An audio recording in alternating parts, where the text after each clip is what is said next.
Dallas Mavs over Bulls. Lockbox Nation, we are live and on your station. And shout out to the subs who always show love. And for those of you who didn't know, the Dallas Mavericks were able to defeat the Chicago Bulls. Yep, the Chicago Bulls. 127-92. The Dallas Mavericks had a 44-point first quarter, and the Chicago Bulls were only able to score 16 points. The defensive effort was there. We had PJ Washington. We had Daniel Gafford. We had Derrick Jones Jr. We had Kyrie Irving, Luka Doncic. You know, Luka Doncic throwing that body around from here to over there. It was a great game to watch. It was the first game that the Dallas Mavericks actually had where they played a great game from start to finish. Yes, we talked about that. Those defensive rotations, the first effort, the second effort, the third effort, the fourth effort. Those are what we need for us to be successful in the run that we're about to make. And what's one thing I've been saying? The owners are in the casino business. And one thing about the casino business, the house always wins. They're playing the odds. Yeah, for all we know, they wanted them to hold certain people out and not let them play. So when it comes down to crunch time, those Dallas Mavs bets are paying out. Fans, are you betting on any games? Has the money been funny? Yeah, that's all. Has the money been funny? Say, hold up, wait a minute, something ain't right. Great defensive prowess, great defensive scheme, great offensive schemes, way to execute. It was a lot of things that we got to give Jason Kidd props on. He had the boys ready. He had them ready game night. He had Derek Lively, Daniel Gafford, PJ Washington, even Tim Hardaway Jr. was up to speed. His minutes have come down. Does Tim Hardaway have a better shot selection? I know he does. And we are happy to see that he is making wise choices when he has the basketball. And I'm even seeing Timmy play some defense. And one thing we cannot overlook is Tim Hardaway will look suspect on defense. But if the defensive scheme is to help Kyrie and Luka Doncic out, the odd man out on the court, if Tim Hardaway is on the floor, is him. So we got to give him some grace, because when we talk about those numbers and his defense, we have to put that in. Okay, yeah, I'm letting them know not to be so hard on Tim. I got him. Okay. All right. So let's dial back on Tim just a little bit. It's mental. So he's already making those changes that he needs to lock in. Next, Daniel Gafford to Derek Lively. D-Gaff, D-Live. Who you got? Gaff, the G-Rav, G, and a Rav. Because if the boat go down, you need a Rav. You need a lifeline. He's a G lifeline. G-Gaff. We got G-Gaff. Yep. We got one fan for G-Gaff. We got Derek Lively. Derek Lively, the young rookie. One of the reasons why I said Daniel Gafford should start over Derek Lively is because Daniel Gafford has great active hands. He's able to catch those rebounds, catch those long haul passes, and he will execute. He has great feel around the basket. He knows where to be and how to get his body and maneuver his body and the ball to get it in the basket the way that he needs it to get. He's 28 shots, straight made baskets, no misses. Fouls do not count. I don't know if free throws count either. But neither here nor there. That's just a lot of the things that Daniel Gafford brings to the table. It is a legitimate big man threat, center threat that every team has to account for.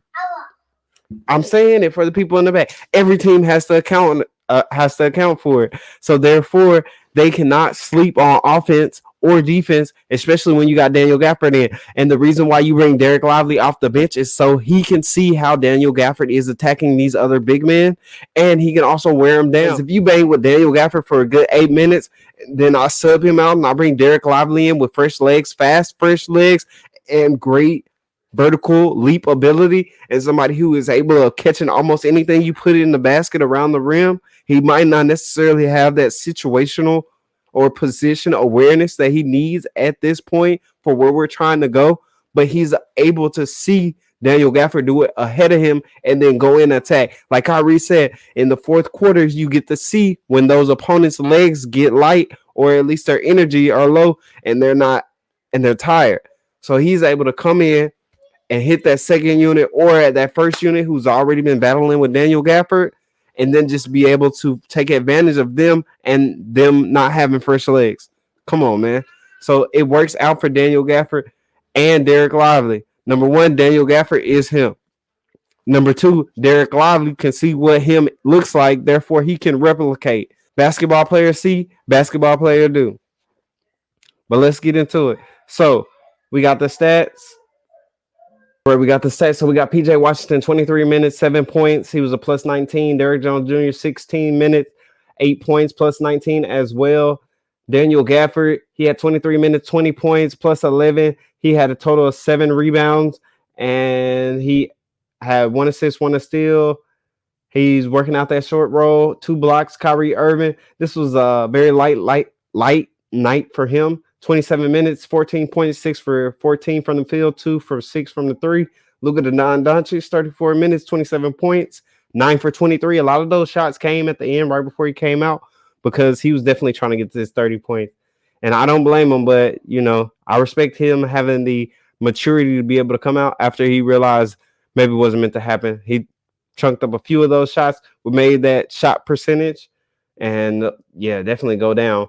Outside of that, he had 12 rebounds, 14 assists, 27 points, plus 34 on the night, no blocks, 2 turnovers. And then let's get into the dream team. We got Marquise Morris, 5 minutes, 2 points, plus 5. Maxi Kleber had 13 minutes, 2 points, plus 15. Tim Hardaway Jr., 18 minutes, 4 points, minus 3. That's kind of tough. But he had some selective shots. He wasn't just jacking stuff up. That's what we like to see. Low shots. If he's not making, we understand taking them out. Dwight Powell got some run. I low-key like seeing Dwight get at least a minute of the game. I don't mind that. I enjoy his hustle. Outside of that, we got Derek, the big man, Lively, had 20 minutes, 22 points, plus 22, had 7 rebounds, 3 assists, 2 steals, 2 blocks. He was really everywhere. Now, the Dallas Mavericks did a great job on defense. That third effort, first effort, second effort, fourth effort, all the efforts were there. They were rotating. They were on a string. They were able to have active hands, everybody communicating, front line having the back lines back line having the front line back. It was a great thing to see, and those coaching schemes are coming together. Are the Mavericks showing that they want to play for Jason Kidd? Were they being told to hold back? Don't show your hand now. And now they're turning it on this half of the season to get ready for this deep playoff run that we're about to mount on. I know it's a lot. Let's get into let's talk about, we got Josh Green, 23 minutes, 5 points, plus 26. That was a good plus minus. Dante Exum, 19 points, plus 11, 2 points. He's the connector. Dante Exum is like that tool, that the connector piece on the tool that you have to use when you're trying to get to that special part on your car that you can't normally reach. You need a connector. A lot of jobs are not possible unless you have a connector. Dante Exum is our connector. He makes things that we have the possibility to do possible by connecting. So shout out to Dante Exum. Let's get into the Chicago Bulls. We're going to run through them real quick. 22 minutes for DeMar DeRozan, 13 points, minus 12. Vucevic, 26 minutes, 13 points, minus 22. Kobe White, 27 minutes, 12 points, minus 18. Alex Caruso. We did want Alex Caruso, but I think we came out on top of the deal. We got somebody who's taller. Derrick Jones Jr., him, we got it. He had 21 minutes, 4 points, minus 9, 1 for 6 from the field, 1 for 6 for 3. He just couldn't get it going. He was somewhat of a defensive havoc. He had 5 rebounds, 3 assists, 1 steal, and that's about it. Ayo DeSumo, 29 minutes, 9 points, minus 35. That was the biggest negative of the night, with Luka Doncic with the plus 34. So there was probably opposite ends of the spectrum on this one. Let's see.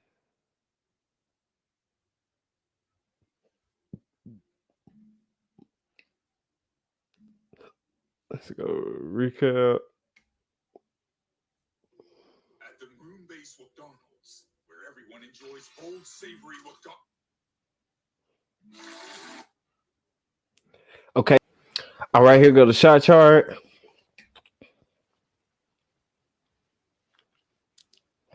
And then I'm going to slowly go through this so you can see the first quarter play-by-play. We got PJ Washington, 26-foot jumper, 3 off of Derrick Jones Jr. assist, Luka Doncic, Daniel Gafford tip shot, DeMar DeRozan technical foul, Derrick Jones Jr. make a 25-foot 3, assist from Luka, Derrick Jones Jr. Derrick Jones Jr. was handling business tonight. Daniel Gafford, Luka, Kobe, Dante Exum assist, Derek Lively 1-foot dunk. Look at Doncic assist, 1 foot. It's crazy. Derek Lively makes another 1-foot dunk. Derek Lively makes another 1-foot layup. The first quarter was amazing. 44-15. Second quarter, quick breeze through that. You can pause it. The second quarter long. So the Dallas Mavs shot 54.8%. The Chicago Bulls were 39.3. 3-point was 31.7. Chicago Bulls 20.6.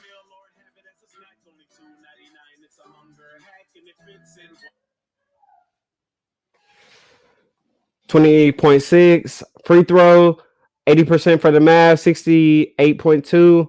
Offensive rebounds, 49 for the Dallas, 43 for the Bulls. Assists in favor of the Mavs, 33-19. Steals, Mavs again, 10-6. Blocks, 6-2 Mavs. Total turnovers, Mavs had less, 6-13. Points off fast break, 10. 14 for the Mavs, 13 for the Bulls. Fouls, the Mavs had more fouls, 17-12. Technical fouls. Who got the technical? I have to find that. All right, Mavs fans. So that's enough about that. But what's going on now? It's a lot of disrespect being thrown on Luka Doncic's name, saying that he needs to score less points for his team to win. Are they crazy? Did they forget? Basketball is now an offensive game and it's about scoring points. So therefore, we need our best offensive talent to score, especially if we have players that sometimes, on occasion, smoke dunks and layups. I'm not pointing any fingers. Everybody's guilty. Even Luka's done it. But let's get into it. So what is the media saying now? I know somebody's watching. We're talking about the one and only Stephen A. Stephen A. has been tapping in, and he has been an advocate for the Dallas Mavericks, just like Tim Legler. Look at him. I got a video that I'm about to bring to light, and you can hear his commentary on, pause, on the Dallas Mavericks. Luka and Kyrie are putting Stephen A. on notice. Yeah, on site. Off top, on site, in the building. Like that. Straight like that. We bite. So let's get into it. What they talking about? What's Stephen A. and your boy Shannon Sharpe? You know Shannon Sharpe, he's going to be, it's a protagonist and an antagonist in every story. And who would I be if I didn't give you one today? So let's go into it. We got two friends, frenemies, on why their team or our team should be in this conversation. So these 7 through 10 spots in the West closely contested. Only 3 games separating the Warriors and the Kings. Among these 4 teams, our ESPN analytics gives the Mavericks and Lakers, Shannon, the best chance to reach the Western Conference Finals. Okay, so here's the deal, SA. Which Western Conference team from the 7th seed or lower has the best shot of a deep run in the playoffs? I'm going to give you some options. Out of this list, if you are not a Dallas Maverick fan and you just tapped in the channel, let me know if your team is not mentioned on this list, whether it's from the East, because I know that particularly this one's about the West. Drop it in the comments. But go wherever you want. Dallas, Lakers, Golden State. Where's your head? Shannon Sharpe, I never thought I would say this. I'm going to give the Dallas. Got him. That boy thought he was about to say the Lakers. Wow. Is that because you just left Texas? from the 7th seed or lower has the best shot of a deep run in the playoffs? I'm going to give you some options, but go wherever you want. Dallas, Lakers, Golden State. Where's your head? Shannon Sharpe, I never thought I would say this. I'm going to give the Dallas Mavericks a chance. Wow. I'm gonna give Is that because you Texas? No, not at all. Listen, I'm going to give the Dallas Mavericks. Boy, I got him. What I'm saying Yeah, from y'all know I'm gonna have the pictures up with the audio, and I got his face. I'm looking at Literally, the guys, and you look at the greatness of LeBron he's and booking them. Davis and knowing that you got Booking them eyes. teams. I feel you on that. It's not one of those moments where I'm trying to actually refute what I suspect you're going to say. I'm just looking at Luka right now, and I'm saying, can we pause for a second to acknowledge what the hell we're talking about and what we're seeing? This brother right now, Kyrie Irving and Luka Doncic have played together the last 16 games. They're 11-5. 11-5. Y'all heard that? All that disrespect, all that sneak dissing. Can they play together? Kyrie's Where they at now? 25 on 51.7% shooting, 42.7% from 3-point range. And that's light work. He's doing his thing, and we barely ever hear about him. You know why, Shannon? Because this dude, Luka Doncic, here, is averaging a triple-double over the last 16 games. 33 points. And he's still doing it. 0.9 Just without the 30, though. 10.3 rebounds, 10.6 assists, nearly 40% shooting from 3-point range. And when I see how unstoppable he is, how no one seems to have an answer for him, it's not just his shot-making ability, his intellect on the offensive side of the ball, but his ability to control pace and tempo, and how that. Hey, yo, drop it in the comments. What's your favorite way that Luka can score the basketball? Do you like Luka in the post? You like a Luka on the step back? You like Luka in his bag? You like him in the mid-range? Yeah, we saw that one dribble pull-up. He been in the lab working with Kyrie on them dribble pull-ups. It was a little stiff, but yeah, it was a dribble pull-up nonetheless. Let's go. Serves what Jason Kidd wants to do.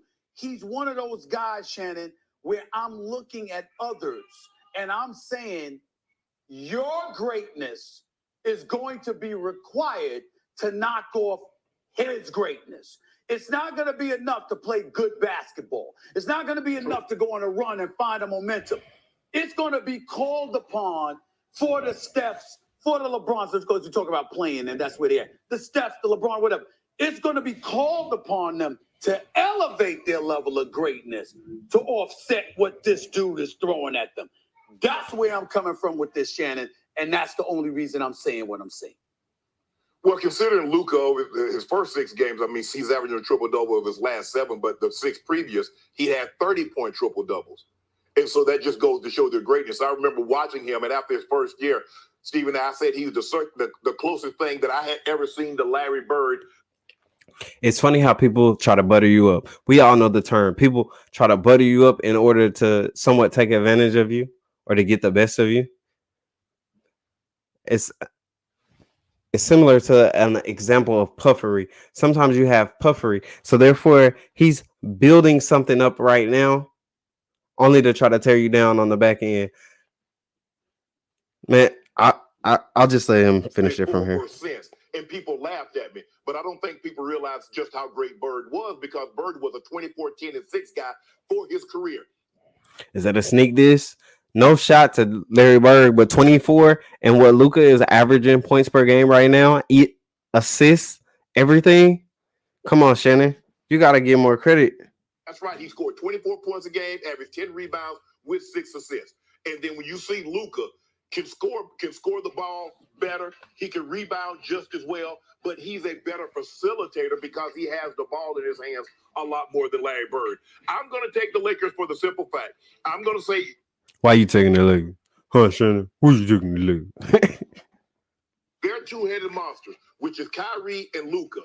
I think LeBron and AD can cancel those guys out. Now, maybe they don't score as. Let's talk about it then, Shannon. Let's talk about it. LeBron and AD cancel them out. Who's going to cancel out Derek Lively and Big Gaff? Big Gaff a threat. All this time, we've been talking about having a third scorer. Well, let me tell Dallas Mavs fans something. We got one. Daniel Gafford. Daniel D. Gaff, the enforcer, the landlord. He is our third scorer. And I know we've been mesmerized because we've been trying to look at PJ and our guards. We have a third scorer, but they're a center. And he's definitely going to take it in on you every time. Daniel Gafford is him and our third scorer. And one thing that's been right in front of our face, and we haven't paid no attention to it. We already have the third guy is Daniel Gafford. And then not to mention when you have him and then you have Derek Lively backing him up, coming in and attacking those centers after they had to battle a good 6 to 7, 8 minutes with Daniel Gafford, Derek Lively can feast. So therefore, Shannon Sharpe, who's going to cancel out Daniel Gafford and Derek Lively? If Luka and Kyrie, matter of fact, that means you're going to have Anthony Davis out of the paint. Who's going to stop him? Look, come on now. Let's get back to it. Those two guys probably going to get you somewhere between 60, maybe 60, 65, because Luka's going to probably. Then we got another 20 from Daniel Gafford and another 20 from Derek Lively. And if I'm exaggerating, we'll say 15 and 15. And if not, between the two of them, at least 30 points. It's going to be hard to hold him under 35. Kyrie gives you 6, gives you 25, gives you his average. That's 60. If AD and that's 90. Daniel Gaff and Derek Lively. Adam in. You can't forget about Dante Exum, the connector. Connecting everything together. I'm telling you. LeBron can give you somewhere the mid to high 50s. Now you got to go to the third guy. Can I keep that D-Lo going? Because D-Lo been off the chain, Stephen A. That's what He talking about D-Lo. Now, Dallas Mavericks fans, we going to be 100% honest. We saw those D-Lo trades.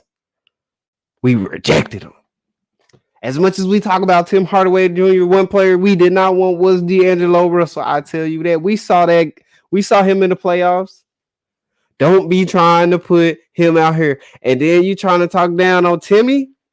We talk down on Timmy. You can't talk down on Timmy. That's us. And I told him, don't tell him. The trade deadline is still an option. So I want him to keep playing like he's playing because he don't know whether he's going to come or go. I mean, come or stay. But he's been playing unbelievable. Austin Reeves has been unbelievable all year. And now Rui, I don't know if you've noticed, Stephen A., but ever since they put Rui in that starting lineup, he's looked really, really well. It's hard to say this now, 1,000. Am I like as sold or as definitive as I normally would be on the Lakers? No, because I've been watching the Mavericks and Why I've been is watching that? Luka and what they've been doing. You ain't But been I watching just us, Shannon. in a series with LeBron and AD, because I'm not so sure. But in the Mavericks, Tim Hardaway Jr., he's an outlier because. So this is why I said what I said about Tim Hardaway. Watch this. Watch how he try to come sneak this Tim Hardaway. And guess who? For who? No, he can go and give you 10 points a game, or he can go 8 for 12 from the 3-point line and give you 30 points a game. Shout out Stephen A. Shout out Stephen. Drop the Stephen A in the chat, in the comments. Stephen A MFFLs. Hashtag Stephen A. Hashtag MFFL. Stephen A watching the Dallas Mavs. Stephen A got our back on this one. Though, Shannon. D-Lo been playing good. He been consistent lately, Stephen A. Excuse 2 of the last 3 games, when they lost to Sacramento, he had 10 points. 10 points, D-Lo. The other night he had 13. Now he dropped to 44 against. Yeah, you saw that one. I thought it was spectacular. Well, first of all, I saw more than you because I actually show up to games in Los Angeles. I mean, we can't find you. You understand what I'm saying? You all over the damn country. I actually show up to the games. You understand? So the point that I'm trying to make to you is that I've seen D-Lo.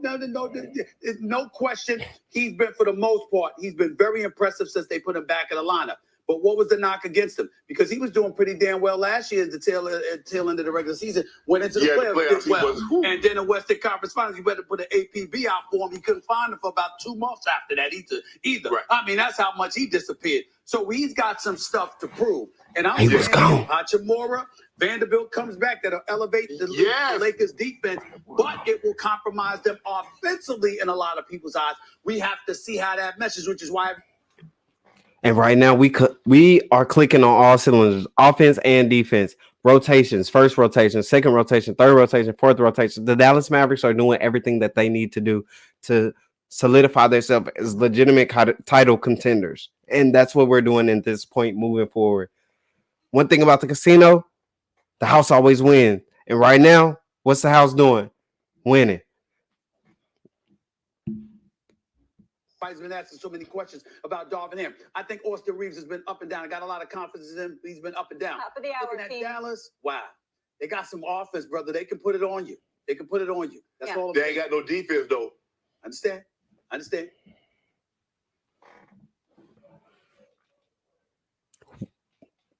We'll see.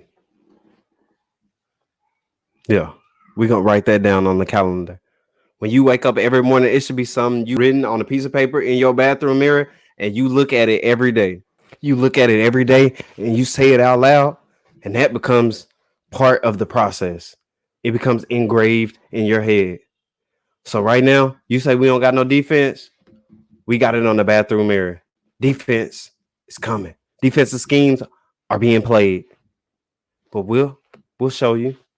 Lockbox Nation, we signing off your station. And shout out to the subs who always show love. Hit that like.